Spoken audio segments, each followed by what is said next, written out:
Hoje eu quero comentar com vocês 3 coisas que eu gosto e 3 coisas que eu não gosto em Dragon Ball Super. E antes que alguém fale alguma coisa, eu quero deixar bem claro aqui que eu gosto muito de Dragon Ball Super, mesmo que tenha algumas coisas que me incomodam bastante, e isso não diminui a minha admiração pela obra, beleza? Bom, eu vou soltar a letra aqui e vamos ver se vocês concordam comigo. Eu sou o Romero, um dos apresentadores aqui do Visão Nerd, sejam muito bem-vindos. Se puderem, por favor, se inscrevam aqui no canal, porque vocês vão ajudar muito aqui nosso trabalho no YouTube, né? A gente tá começando agora, né? O canal ainda é pequeno. Agora sim, sem enrolação nenhuma, vamos direto pro vídeo. Eu gosto, adição de personagens hack. Se tem uma coisa que eu sempre senti falta em Dragon Ball, era de ver um personagem hack. Tá ligado aquele tipo de personagem badass que quando entra em cena você fala, porra, esse cara é foda. Essa sensação de personagem foda e imponente em Dragon Ball Super veio primeiramente com o Bills, mas eu nem vou colocar ele aqui nessa equação porque o personagem que mais me causou esse impacto de personagem foda foi o Rito. Eu lembro quando tava rolando aquele torneio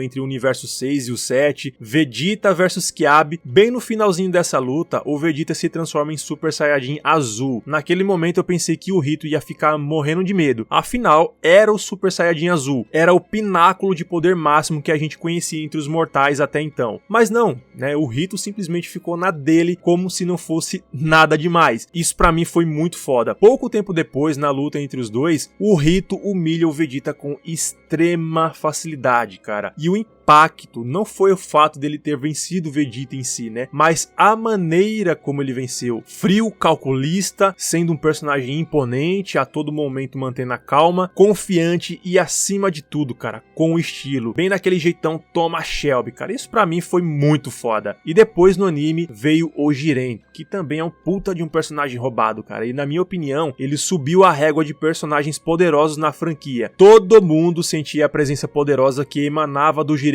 mesmo antes da luta no Torneio do Poder. Ele era dito como o mortal que havia superado um deus da destruição. Temido por todos, ele bateu e humilhou todo mundo. Um personagem com espírito e uma força de vontade muito acima da média. E pra tirar ele da arena, cara, foi um parto, né? E eu realmente fiquei impactado com o quão esse personagem é apelão. Acho que isso impactou todo mundo, né? Claro, tiveram outros personagens também, né? Mas é por tudo isso e mais um pouco que a franquia acertou bastante aí trazendo esses personagens que falam pouco, mas fazem muito e de um jeito foda. Não gosto, banalização das transformações. Sendo bem sincero com vocês, isso é uma coisa que me incomoda bastante. As transformações em Saiyajins que antes eram uma coisa tão épica, tão rara e tão difícil de se alcançar, agora parecem ser nada demais. Vou pegar de exemplo aqui os Saiyajins do universo 6, Kiabi, Kale e Caulifla. Eles conseguiram as suas transformações em Super Saiyajin 1 e até mesmo Super Saiyajin 2 de uma forma muito rápida e praticamente sem esforço, cara. Não teve um desenvolvimento decente, não houve uma trajetória de desafios dos personagens até chegar nesse resultado. Vocês podem argumentar que, pô, beleza, Romero, mas aí os Saiyajins do universo 6 são mais evoluídos do que o do universo 7. Beleza, gente, mas pra mim isso soa como uma justificativa muito forçada, né? A explicação que teve no anime, né, de ter que concentrar o Ki nas costas pra poder se transformar em Super Saiyajin, caramba, cara, isso pra mim é um péssimo argumento ao meu ver, sabe? Eu não tô dizendo aqui que eles nunca deveriam se transformar, né? Afinal, são Super Saiyajins, mas o modo como isso foi feito, pra mim, tira completamente o impacto da trajetória do personagem, né? Você não sente que ele realmente merecia aquilo, e aquela sensação de algo especial que existia nas transformações de Dragon Ball Z fica completamente vazia e sem sentido. O Goku, pra se transformar em Super Saiyajin, teve que passar por um inferno desgraçado, né? O Vegeta também teve que se esforçar pra caramba, o Gohan, o Trunks tiveram que comer o pão que o diabo amassou, cara. O Trunks vindo do futuro caótico, tal, um monte de drama, né? Todos eles aqui tiveram uma trajetória de sacrifício, de esforço, de determinação, cara, e de muito sofrimento, né? Beleza, aí chega em Dragon Ball Super e você vê que qualquer Saiyajin se transforma só de dar um espirro, cara. E isso tira o peso e também o charme de uma coisa que até tempos atrás era tratada só como uma lenda, mas que agora parece ser qualquer coisa e isso me incomoda bastante. Eu gosto, expansão do universo e seus conceitos. Dragon Ball sempre foi muito rico em conteúdo, né? Mas em Dragon Ball Super houve uma expansão de conceitos muito legais. Por exemplo, existir um ecossistema muito além do que os mortais imaginavam, com deuses da destruição, anjos, um ser supremo que rege toda essa realidade, outros universos, o deus dragão das super esferas, o Zarama, outro planeta com uma raça diferente de Saiyajins, novos personagens, novas raças, e isso tudo abre um leque enorme de possibilidades, quem sabe até uma possível conspiração entre anjos, universos que foram apagados da realidade, mas que podem voltar trazendo uma trama perturbadora como uma guerra universal. Imagina só isso, cara. Mistérios a serem resolvidos, né? Como são eleitos os novos deuses da destruição? Será que um deles tem que morrer para outro assumir o cargo, ou só um personagem muito poderoso poderia assumir? Quais segredos mais podemos saber sobre os Saiyajins? Então, cara, isso tudo vai explodindo minha mente, sabe? E é muito bom porque a gente pode discutir várias teorias, né? E é aí que tá a graça, cara. É muito bom você poder acompanhar e discutir sobre o que vai acontecer a seguir. Então, pra mim, essa expansão, esses conceitos, essas novas raças de personagens é muito bem-vinda na franquia e com certeza melhorou demais a experiência. Não gosto. Incoerência na hierarquia de poder. Falar sobre o assunto de quem é mais poderoso em Dragon Ball é bem complicado. Inclusive, eu até fiz um vídeo aqui ranqueando os 10 personagens mais poderosos da obra atualmente. Vou deixar aqui nos cards para vocês conferirem, mas também vou deixar aqui na descrição. O fato é o seguinte, galera. Desde Dragon Ball Z, houveram sempre muitas dúvidas sobre a hierarquia de poder. Mas apesar de ter algumas coisas meio nebulosas, a gente conseguia traçar uma linha de raciocínio. Já em Dragon Ball Super, isso ficou muito mais confuso, né? E aqui eu vou citar alguns exemplos. Vamos lá, pra vocês, fazem algum sentido o Android 17 bater de frente com o Goku Super Saiyajin Azul? Existiu essa luta no anime, né? Não é que o 17 venceria o Goku, mas ele deu muito trabalho, cara. Como que o Android 17 conseguiu superar o poder de um Super Saiyajin 3, de um Super Saiyajin God e ficar beirando ali na luta contra o Super Saiyajin Azul? Porra, mano, mas aí o Goku não tava levando a sério, né? E o 17 também falou que tava treinando. Beleza, galera, mas você vê que foi um avanço muito fora da curva, principalmente pro Android 17, que ninguém dava nada por ele, né? E sabe qual é a impressão que isso me passa, cara? De que um Super Saiyajin Blue não é nada demais, né? Uma coisa que era tratada como divina, logo não é tão poderosa assim, porque outros personagens comuns conseguem bater de frente. Então, cara, pra mim isso soa bastante como uma incoerência, tá? Outro exemplo também que eu quero citar, que na época eu lembro que eu fiquei meio puto, foi na saga do Goku Black, né? É na luta entre Vegeta e Goku versus Black e Zamasu. Tudo bem, vamos dizer que o Black e o Vegeta ali têm um poder bem similar, mas você vê que Zamasu, sem ter o corpo do Black, versus Goku, não é uma coisa muito coerente, porque se você parar pra pensar na primeira luta entre os dois, o Goku em Super Saiyajin 2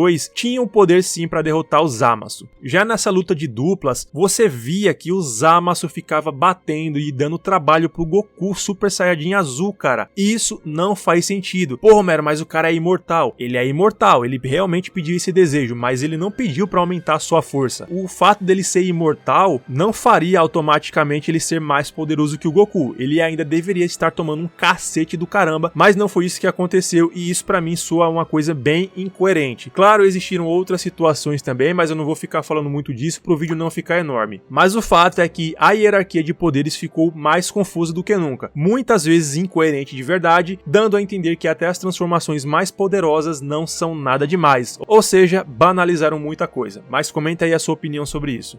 Eu gosto, a volta do Freeza. Cara, pra mim, isso foi um dos maiores acertos da franquia. O Freeza sempre foi tratado como o melhor vilão de Dragon Ball, né? Ou um dos maiores, né? E convenhamos, é isso mesmo. O Freeza é muito foda. Eu lembro que muitas pessoas na época, né, torceram o nariz com a volta do Freeza. Porra, o Tio Akira tá ficando louco, não tem mais ideias, tá ficando gagá. Aí, quando o Freeza apareceu, pô, todo mundo curtiu e tal. Depois, né, reclamaram de novo quando o Freeza voltou pela segunda vez em Dragon Ball Super. Enfim, quando o personagem é bom, não importa quantas vezes ele apareça, a gente sempre vai querer ver mais e foi exatamente assim com o Freeza. Porque ele não apareceu no Dragon Ball Super pra fazer só uma pontinha, igual aconteceu no filme do Janemba, ou quando ele voltou com o Cell lá em Dragon Ball GT. Não, aqui ele realmente foi mais desenvolvido do que nunca, ganhou novas transformações, foi decisivo no Torneio do Poder e querendo ou não, ele foi um dos responsáveis pela salvação dos universos, cara. Fora que foi muito legal ver esse contraste do vilão tendo que trabalhar com os mocinhos por uma causa maior. Isso rendeu várias e várias cenas épicas. E pô, cara, o Freeza é muito sádico. Ele sempre tava humilhando e enganando os inimigos e era muito foda. O Freeza tá aí ainda no mangá, né? A gente não sabe qual vai ser o destino dele ainda. Provavelmente ele vai querer tomar o trono do Zeno de alguma forma. Ele é ardiloso, ele é ganancioso. Vamos acompanhar e ver o que acontece. Qualquer notícia mais sobre o Freeza eu vou trazer aqui no canal pra vocês, viu?